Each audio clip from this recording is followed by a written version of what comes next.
could you give me your take on just a current state of the union of all social media, maybe especially Twitter, and then I think we can take it in a bunch of directions. Yeah. So the problem, and it's like I don't blame the people who work at these companies, but the problem is just that all of your market incentives are around maximizing engagement. So like, what the heck is going to maximize engagement in just about any of these domains? It's going to be something that's kind of inflammatory, ideological, argumentative.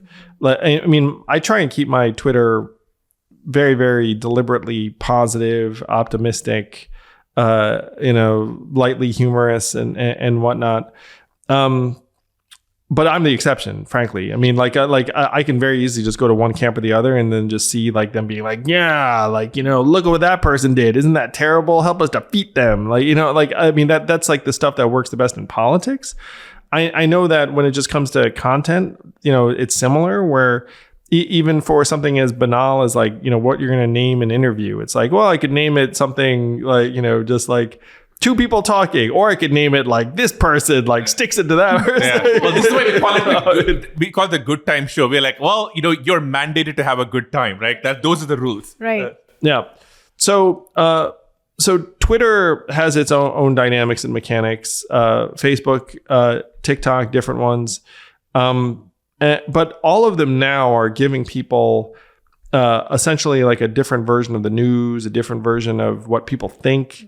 And then if you're on Twitter, you think everyone thinks like whatever the heck you're seeing on Twitter, and it's totally not the case. I mean, you're seeing like a narrow slice of a narrow slice.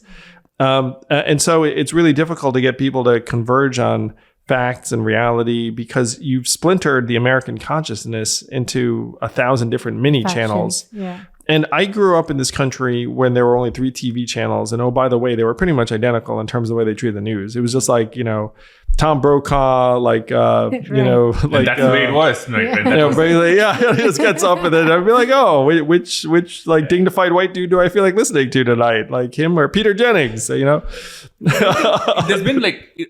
Because I feel it's been narrative shift. Because if you look at the Obama campaign in 2008, right? Like I think it was the internet and social media was seen as a positive force. You take it to 2010, 2011 when the Arab Spring happens, and the internet is seen as a positive force. So something seems to change from then till now, where so I guess what do you think changed from then till 2018, 2019? Even by the way, on both sides you have people who do really well with social media. I think AOC does, you do really well on social media. AOC does really well. There are folks on the left and the right. What do you think changed from the Obama time to now?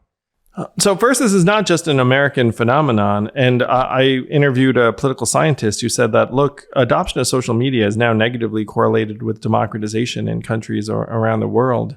Which is not good news, obviously. But and so the simplest way to understand it that someone else said was that social media ends up challenging institutions. And so so back in the day, we were like, yeah, that's great. Like, whole new like myriad voices. Right. But as time, I think, has passed, that institutional erosion has started to affect things like vote totals or, like vaccines or whatever the heck the topic du jour. The topic du jour is, or the message, or like, the government priority or whatever it is. And so it's not, it's happening everywhere. It's happening everywhere that social media gets widely adopted. What are the countermeasures? I mean, it's very, very difficult, but I think a lot of it does revolve around trying to change the way that people get rewarded. Because, as soon as you get in there, then you start trying to maximize and optimize. And then, like if you come with like a minority viewpoint, you'll actually generally build a following quicker because like then some people will go to that and be like, oh yeah, I found someone who's going to say the thing that I wanted them to say and I knew it. I think what happens with the algorithms is, we used to call this, I think back at Facebook, veggies versus dessert, which is, I think people want to see more of what they believe in. And, a lot of these algorithms are trying to give you more of what you agree. And I actually, there's some great research where if you try and show somebody an opposing viewpoint, it actually polarizes them more. Yeah. It firms them up in their camp. Through that. And I think there's a fundamental challenge between trying to build any product where your customer says, well, I want that. You're like, great, I'm going to give you more of that. versus some measure of, well, we're going to show you something which you may not agree with was right for you. The challenge, I think, is this then dovetails with, for example, right? Like I would suspect like somebody like Rogan and somebody like Lex Friedman or all these folks are successful because of social media and YouTube and Twitter. And, so you need these divergent voices which the institution don't bless, but then you have that. So I think it's kind of like this complex problem across all boards. So for example, you mentioned vaccines. The counterpoint to something like some of those issues is you had the CDC, a lot of people banned people of social media platforms when they said, hey, the virus came from a lab, right? Which may or may not have happened, but maybe people shouldn't have been banned. And so I don't know where it all collides, but these things are in tension and they oppose each other. Oh yeah, I agree with you. And, there are a lot of the folks that are in the alternative space that I love and appreciate and I'm friends with. And, and in some cases, when I'm on the outs of the media, like I'm in that, I'm in that camp. So, I was going to ask you, the job of who runs Twitter may be up for grabs. And if you're not doing forward and if you're suddenly Twitter CEO, what would you do? So the tough part is, I think there's some things you can do that everyone would agree with. It's like, hey, can you try and police bots and fake accounts? Sure.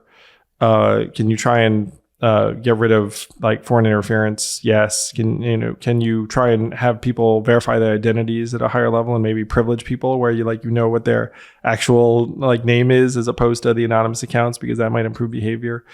But I think the toughest part about it is that a lot of things you would really want to do would end up reducing revenue and profitability, at the margins. And so if you're like a company that needs to answer to shareholders, like whether private or public, you can't go and be like, hey guys, time for us to do things that are going to wind up against the incentives, right? I think some of that is true, but if you talk to any of the execs in these big social media companies, and I used to work there, we have these friends, like they actually don't want the extremist stuff, right? Like that stuff doesn't make money. Advertisers don't love it. Nobody loves it. It's a distraction because all the governments want to come down on you. Like if there is a world where any social media company could magically wave a wand and remove any charged political speech, and it's only about like, hey, what shampoo do you want to buy today? What movie do you want to watch today? They would love it, right? Because I think one of the challenges is like some of these things are in opposition to each other. For example, if you ask people to upload their real identities, right?